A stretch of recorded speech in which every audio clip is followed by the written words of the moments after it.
Hey everyone, welcome back. As always, my name is Oz, and today we are going to be playing Vampire the Masquerade Heartless Lullaby.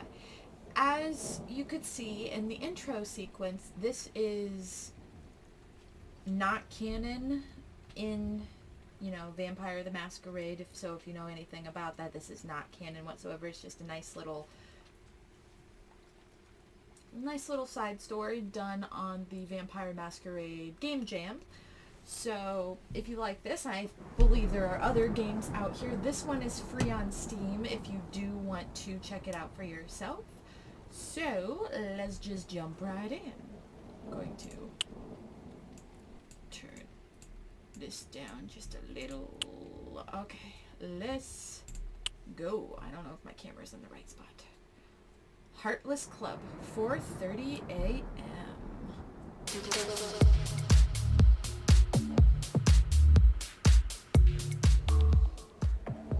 Our character is Zach Riley, a young man in his late 20s partying with his college buddy Johnny.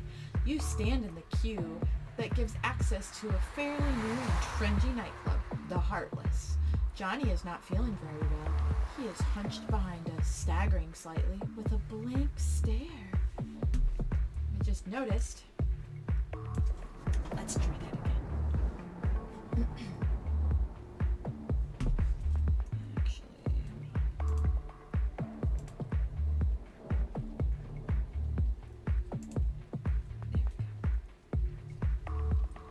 Our character is Zach Riley, a young man in his late 20s, partying with his college buddy, Johnny. You stand in the queue that gives access to fairly new and trendy nightclub, the Heartless. Johnny is not feeling very well. He is hunched behind us, staggering slightly, with a blank stare. Are you sure you want to keep the party going, stud?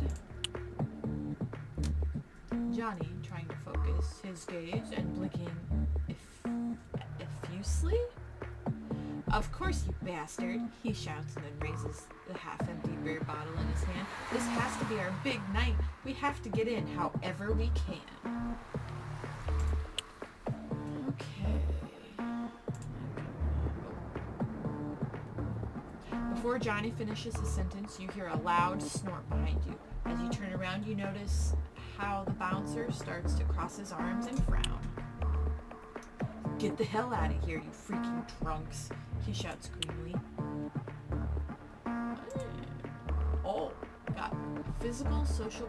Okay, we have stats. I've never played any of the Vampire the Masquerade games, so I really don't know anything about them. Sorry.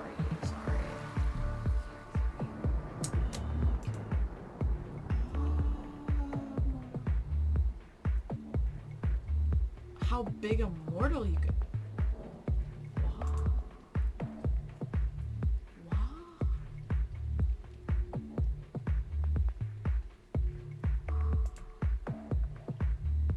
I'll just click on these, and if you want to read them in full, pause.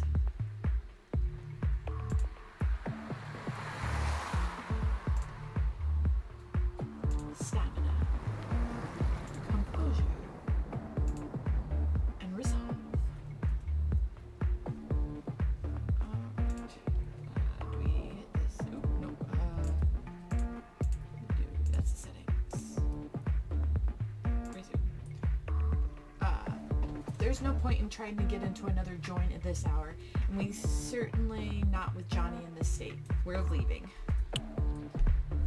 When you turn around with the intention of leaving the queue, Johnny's face twists into a pitiful grimace. No, man, it's our big night. Stumbling, Johnny tries to block your way. I'm not moving. You idiot. If I leave him alone, he'll end up in the ICU. One drink, Johnny. One. And then we're leaving. You idiot. Okay. Ooh. Johnny's appearance is truly pitiful. The multiple stains on his shirt, wrinkled and unbuttoned, are a decadent reflection of all the excess committed during the night. His breath smells of the worst absinthe, and although you've spent 1,000 raves together, you never seen him like this. A sudden burst of lucidity brightens his face. Chill, man, he exclaims, waving open his free hand. I just need a few seconds to catch my breath. I'm not going to let that bitter bitch ruin this night for me, too, he adds before taking the last swig from the bottle. You focus on getting them to let us through. You look at Johnny for a couple seconds, a few drops of beer running down his fingers, glittering off the wedding ring on his finger. You can't help but feel deeply sorry for him. Oh man, this makes it sound like his wife cheated on him.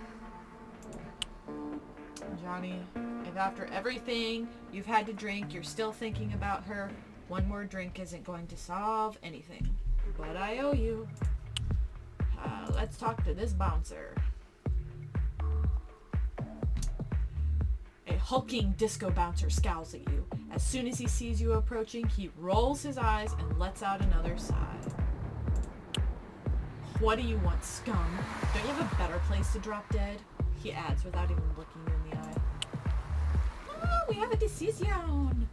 C1, I promise him one more, boss. Quick in and out. Intelligence, moderate. This place doesn't look like an after-hours club. Scum? Dude, what are you talking about? Let's do an intelligence check. This place doesn't look much like an afternoon club. Ooh, something happened. Failure. Ooh, I failed. You can clearly see the veins in the bouncer's forehead swell more and more. The pupils absurdly dilate, revealing the various substance consumed throughout the night, almost as a warning. Okay. Careful now.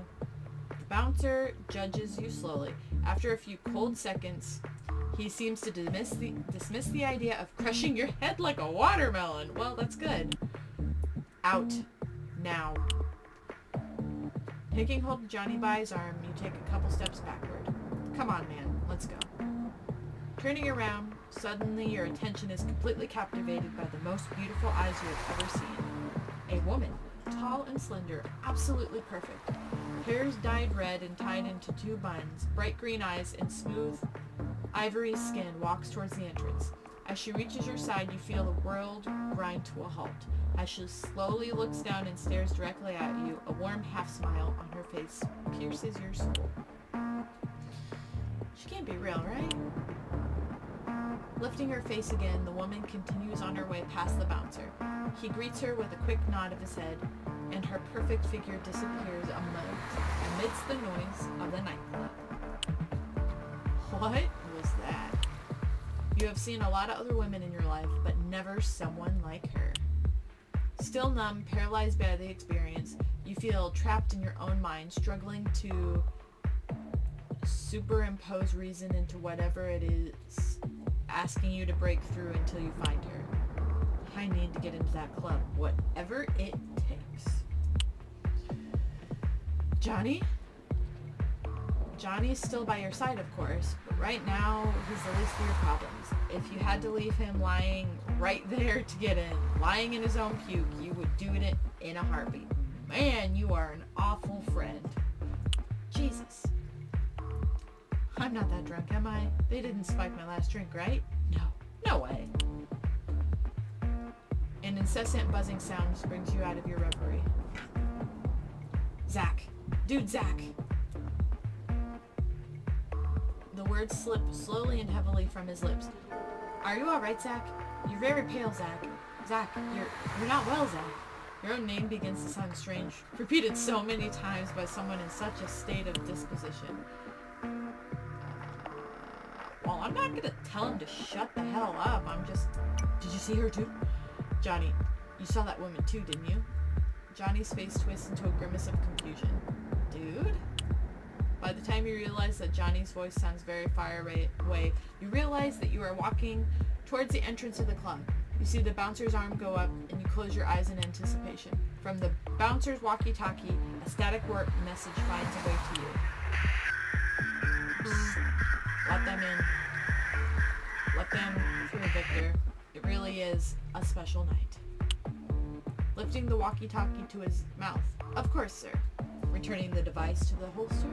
On his belt, Victor, the mountain of muscle that until now had blocked your entrance, points at you with his index finger. You can come in, your friend too. If you don't behave, there will be no warnings. Understood? Rituals do happen at 4:35 in the morning. Yes, Johnny, come on. Last one's on me. We're in. Hell yeah.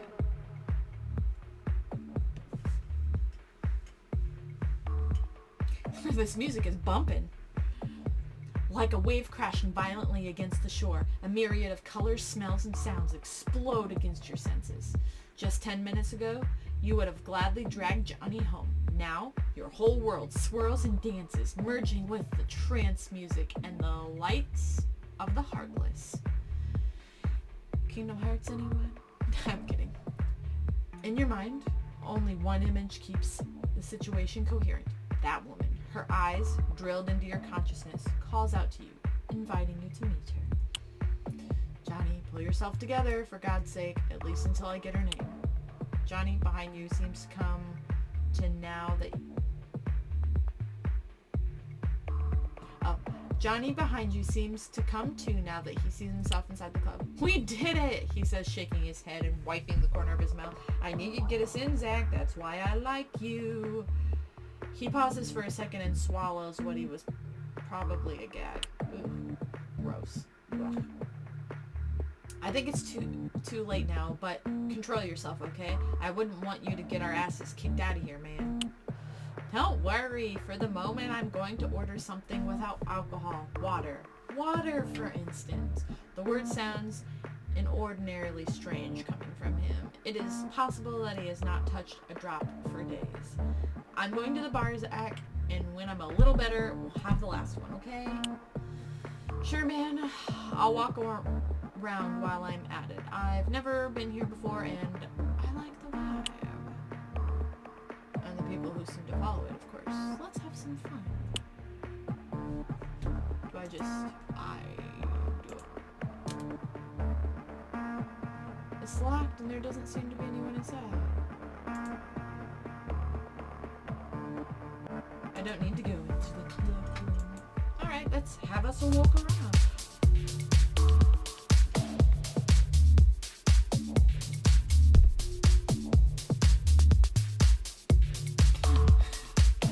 This guy's getting it. Jeez. Ooh, there's just some trash on the floor, right? A crumpled piece of paper on the floor seems to have found its place among the filth and trash decorating the dance floor. Does it have something written on it? Let's see. Unfolding it, you realize it's an attempt at a poem, handwritten and crudely written. The author clearly doesn't know how to rhyme, although his intentions and feelings are clear from the first line. Ugh, it's embarrassing.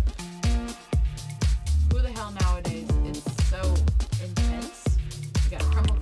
Woo! I got crumpled paper with a weird poem on it. Lovely. Let's look at these guys. Before you, a couple overseers quietly blocking the exit to the terrace.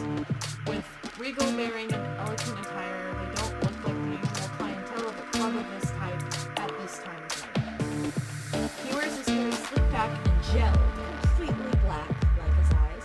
She, also dressed in a suit, has half her head shaved, with the other half descending in a cascade of pale blonde over her left shoulder. Both seem to understand each other perfectly over the thunderous music without a hitch. When they see you approach, their heads turn slightly, visibly annoyed by the interruption. What do you want, kiddo? The words slither slowly and venomously, sending a shiver down your spine.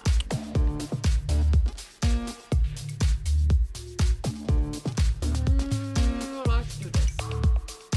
Excuse me, I just wanted to go out to the terrace for a moment. Woman, don't be like that, she says, tapping her knuckles on her partner's shoulder. Bad luck, cutie. The terrace is occupied. Evaluating you from head to toe, she seems to enjoy the embarrassment you are feeling right now. Never has a compliment sounded so insulting to you. Get lost. Okay. Fine.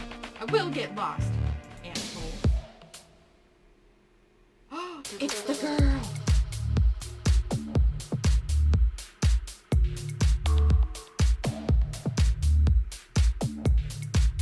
Sitting all by yourself, the tables reserved for customers is the woman who made you forget the rest of the world when you were waiting in line at the entrance. With an elegant glass of wine in her hand, she sips absent-mindedly while glancing at her cell phone from time to time, waiting, no doubt, for someone. You find it impossible to take your eyes off her for more than 10 seconds, and no matter what you do, you always end up looking right back at her. You feel like a teenager again, seemingly stealing glances at the girl of your dreams. Her hair, red as fire, gathered in two perfect buns on either side of her head, dazzles the room like an ancient lighthouse in the middle of the neon storm in trance music. Her gestures, elegant and distracted, subtle and rhythmic. Then she finally raises her head and your eyes meet. The emerald immensity of her gaze traps you in a world of your own, one in which only she and you exist. Welcome to the trance of the vampire. Talk to her, you moron. You don't want to just stand there staring at her. A shy, stylish smile begins to form on the woman's face. Come, sit down. If you keep looking at me like that from a distance, you're going to make me feel uncomfortable. Poof, I'm in the chair. Her voice travels through the air like a bullet, straight to your chest. You notice how your heart starts pounding in your chest with eagerness, almost as if it wants to escape. And before you know it, your legs are already on their way, and you find yourself sitting in front of her, still struggling to discern if it is a mirage or not. Talk to her, you coward!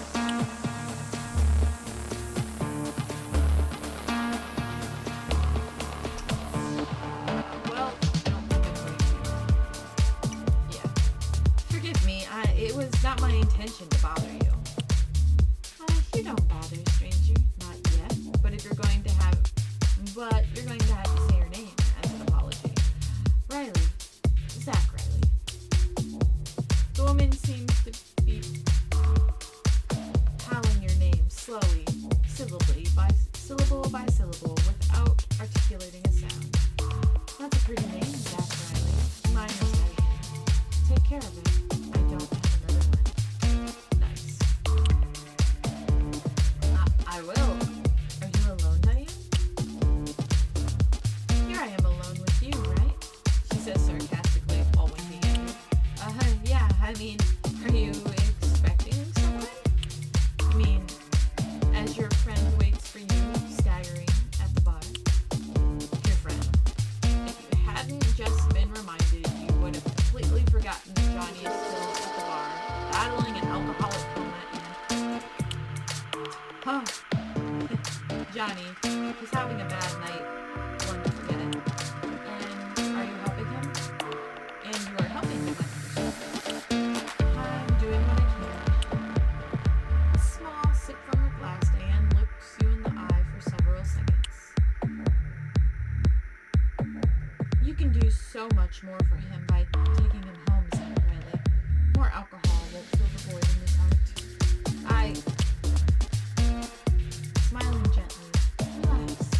Just take care of him, and I'll see you later, okay? Sure. See you around, Diane. What's back here? Oh, that's a girl. Huh? A sort of mat or black cloth hanging between the two doors displays a strange symbol painted in a careless manner. It's quite out of tune with the rest of the decoration. Perhaps.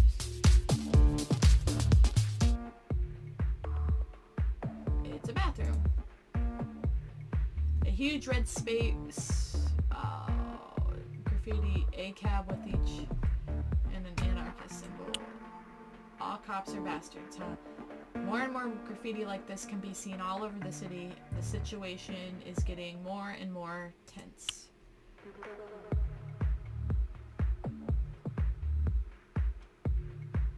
Sure. Oh! Another graffiti, smaller and almost erased, finishes off the end of the B.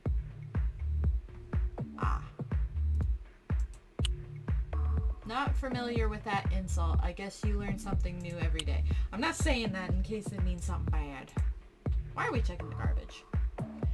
It's overflowing with toilet paper stained with something dark. Yeah, probably blood.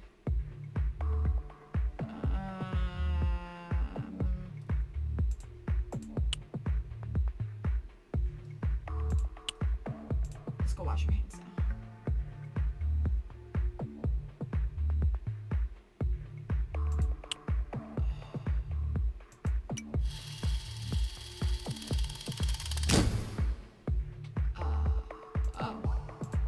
Success. Saxon, it looks like dried blood. There must have been a fight. Yeah. So my resolve went up. Oh, we're at level 3 for resolve. Okay. Okay. What's over here then?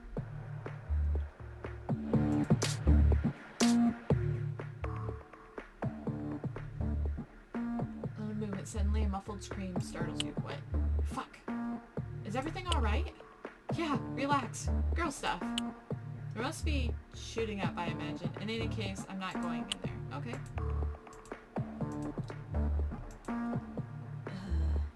Girl stuff with, you know, blood everywhere. I guess let's go talk to the DJ. The DJ is very into the music, much more than the rhythm would invite you to think. If you look for a couple seconds, you are immediately able to realize that in his head he is following a melody of his own, moving with a cadence contrary to the piped music. He seems to have dressed in clothes from 2 different closets. That of an 80s punk and that of a Norval Riche? I don't know. Daddy's boy looking to sell a pyramid scheme. Strangely, it's not a look that looks bad on him. He's not even wearing his headphones, so if you yell at him, you understand that he will hear you.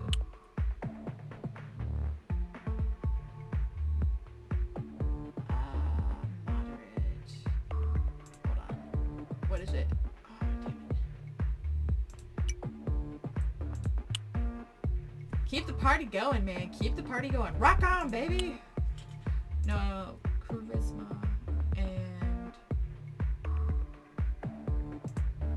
I mean, let's ask him if he knows someone that goes dun dun dun dun.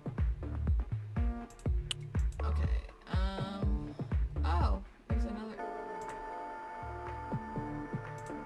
We'll talk to him. A gigantic bouncer dressed in a cheap suit, almost bursting at the seam, stands in front of you, blocking your way to the VIP area. Accreditation? No, sorry. Get lost. Yeah, I will get lost, thank you. There's Johnny.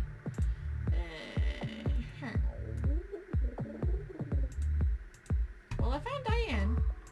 Let's go help our buddy.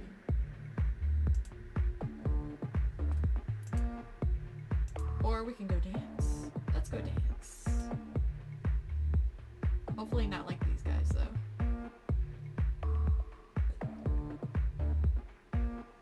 The whole night has led you to this moment. The floor is yours, baby.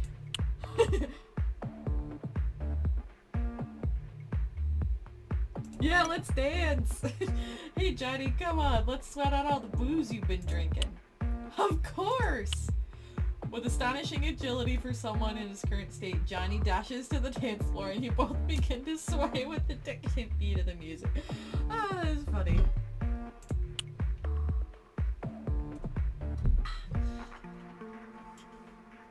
We're a show, that's for sure. But I don't give a shit. This is great. For the first time in the entire night, you feel liberated. Nice. What's over here? I'll talk to them soon. Oh, there's a dude over here. Let's talk to this dude. And there's a door over here, too. A man hunched over the table, sipping solely from a crystal glass, oblivious to the world. All his clothing could be described as bizarre, reminiscent of a hobo with a high sense of aesthetics, or a fashion designer in decline. In either case, his presence clashes tremendously with the place. As you approach, he slowly turns his head, and on his face, a smirk spreads from ear to ear. Walker, straight out of the vapors of the night and straight into the Heartless, like a prodigal son of the good book, like Dorothy and her stupid yellow tiles. Sit down, son, or stand as you prefer, but give me your name and I'll give you mine. It's Zach. Zach Riley. Have we met before? Now we have Zach Riley. Now we have. All beginnings are awkward, but where are we going? The only thing that matters are the endings. They call me Lewis. Lewis Byrne.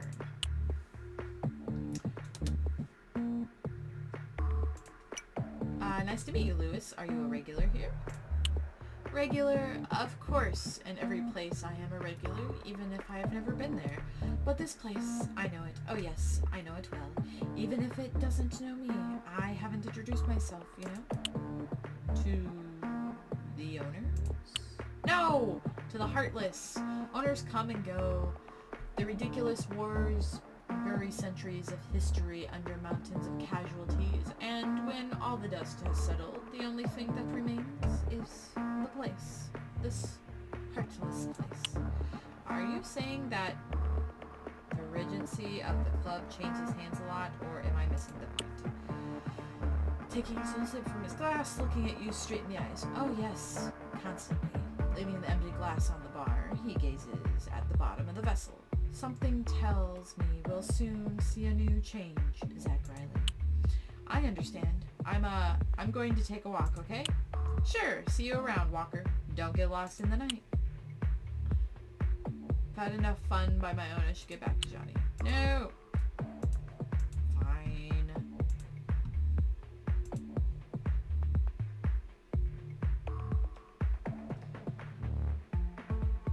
The bartender is a young girl. You estimate her to be about your age, although her demeanor is, at least right now, much more elegant than yours. She occupies her thoughts by wiping glasses behind the bar with a dark red cloth, paying special attention to each one, as if they were much more valuable than they let on. Her hands work fast, and, perhaps because of the effects of all the alcohol we've had so far, are complicated to follow. As you instinctively lean on the bar, her icy blue gaze pins you to the spot. What will it be? Her voice is as cold as her eyes, and yet she invites you to have one more drink. A strong one. Before you can respond, blurt out, Yay! Before you can respond, blurt out that Jaeger bomb that you're sure you'd instantly regret. Johnny comes to the rescue. Give me a few minutes, Zach. Don't start without me. Sure, man. Chill. I'm going for a walk, and we'll take that last one, okay? Let's go take that last one. It's the only thing left. Staggering over the bar, Johnny seems to have slightly regained control, but that should change slightly before long. After all, we promised to have one last one, didn't we? Johnny, looking good, man. Ready for that last one? Of course, here we go. Bartender, 2 here. Ooh, we're playing as Diane now.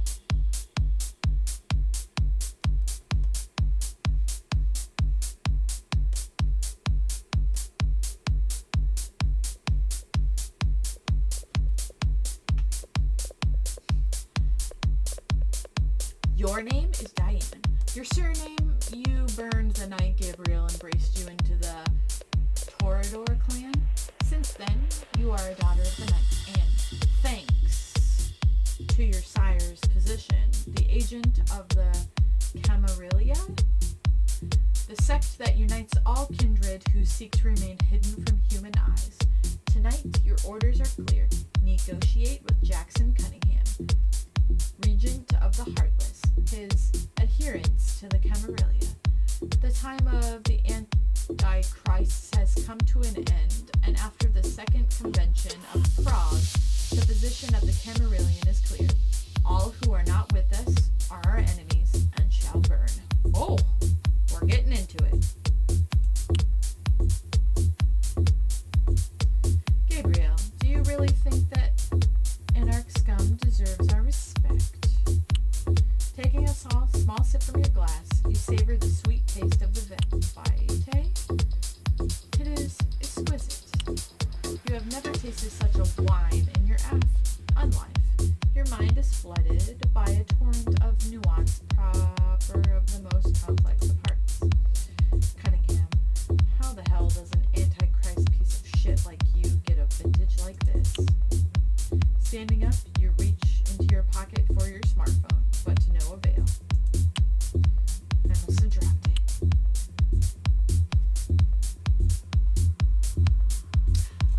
Alright, well that seems like a great place to stop this. I'm not exactly sure how, long this game is, but it's interesting to say the least. A lot of reading, but I like the story and the music is bumping. So, thank you so much for watching. If you like what you saw, please like, comment, share, and subscribe to see the rest of this game and more content just like this. Thank you so much for watching, and I'll see you all in the next video. Bye!